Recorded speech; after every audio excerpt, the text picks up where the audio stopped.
Alright guys, so we got another day ahead of us dito sa Japan and medyo maulan nga lang pero di tayo papipigil kasi we've got a lot of ground to cover today dito sa Tokyo.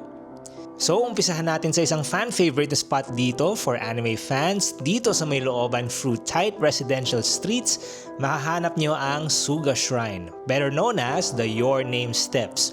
So sa mga nakapanood na neto, you know exactly what I'm talking about guys. Ito yung hagdan sa ending ng movie na naging mini tourist spot na lalo na for anime fans.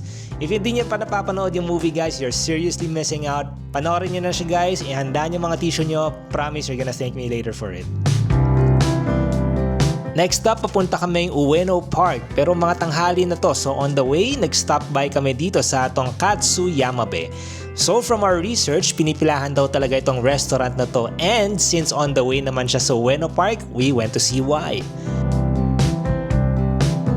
We ordered yung tonkatsu with tempura na rin and tingnan nyo naman yung tonkatsu nila, diba? I mean, the vlog doesn't really do it justice pero sobrang juicy ng pagkagawa niya, ang crispy ng pagkaluto, tapos pag nginuya nyo na, talagang melt in your mouth siya. Tonkatsu Yamabe guys, one of our best eats in Tokyo, highly recommended.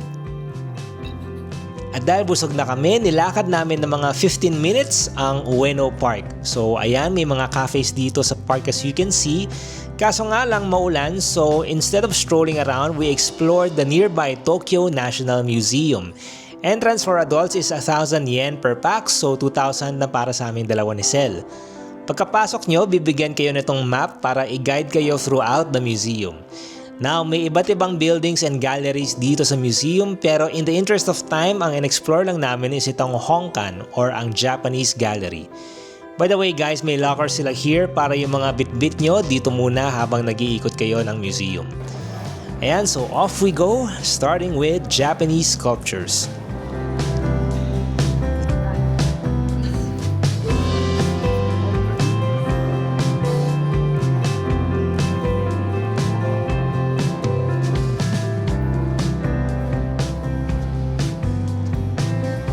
Then, ito yung mga artifacts from their samurai period, including, isa sa favorite sections ko, ay yung mga swords nila. So, I like this kasi makikita mo gaano nilang sineseryoso yung swordsmanship nila, no? Yung crafting of swords. So, there's really a science and a craft behind it.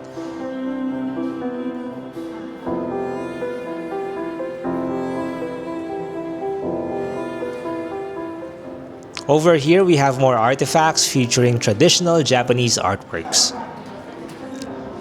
So if you take your time guys, siguro mga 45 minutes to 1 hour kayo dito sa first floor. And then after noon, umakyat na kami ni Sel sa second floor. And one of the first things na nakita namin dito is yung horen or palanquins na sinasakyan noon ng Japanese emperor. So ayan guys, more military artifacts including armor and weaponry.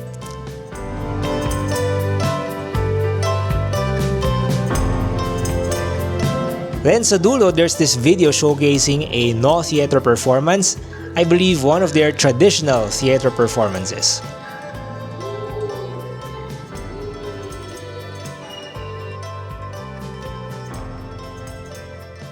We're here, walking through Ueno Park, kakatapos lang namin sa museum.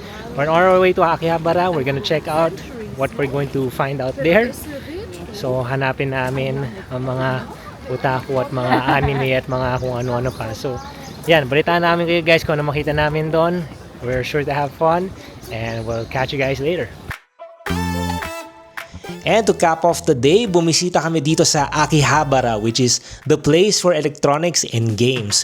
So, expect na maraming turista dito guys, and kung mahilig kayo sa electronics or otaku stuff like anime or video games, make sure na wag nyong skip to.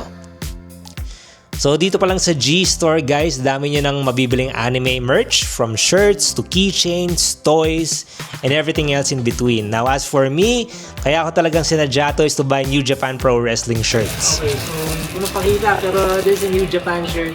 Pareho New Japan shirt. So meron ako Okada, Rainmaker. I'm Mary.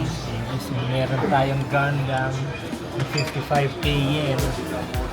Kasi nasa likod niya si Metal Gear Rex.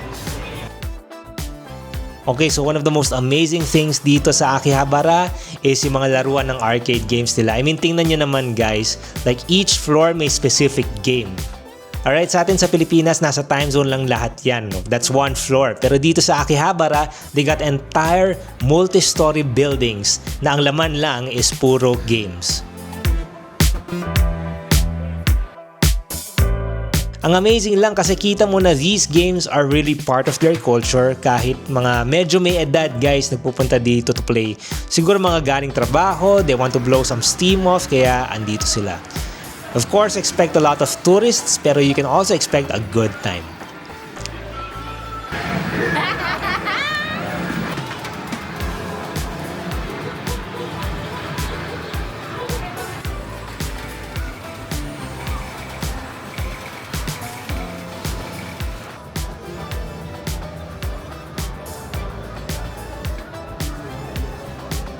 O nga pala guys, isang building pa lang to. Alright, there's a lot more of them dito sa Akihabara so hindi kayo maubusan ng games.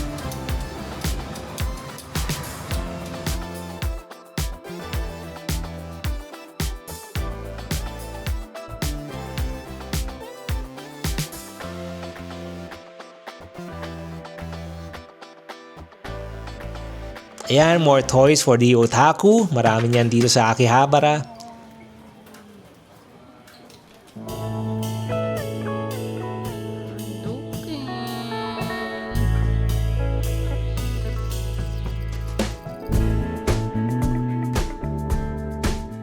And for dinner, tinry namin tong small restaurant sa Libriban, Tamago Ken. They serve omu rice, so omelette and rice, which gusto rin namin itry ni Sel. Ayan yung order niya guys, that's omu rice with tomato sauce and Hungarian sausage. And ako naman, kinuha ko yung may burger steak. Okay naman siya price-wise, food's not bad pero could have been better to be honest.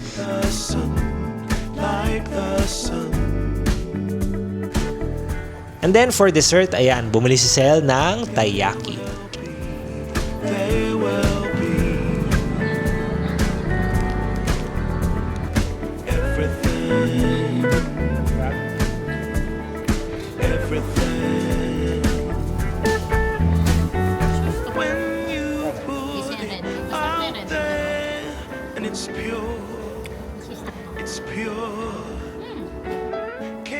And ayun guys, that wraps up this rainy day in Tokyo. So sana this gave you more ideas kung ano ang pupuntahan and saan kakain when you get here.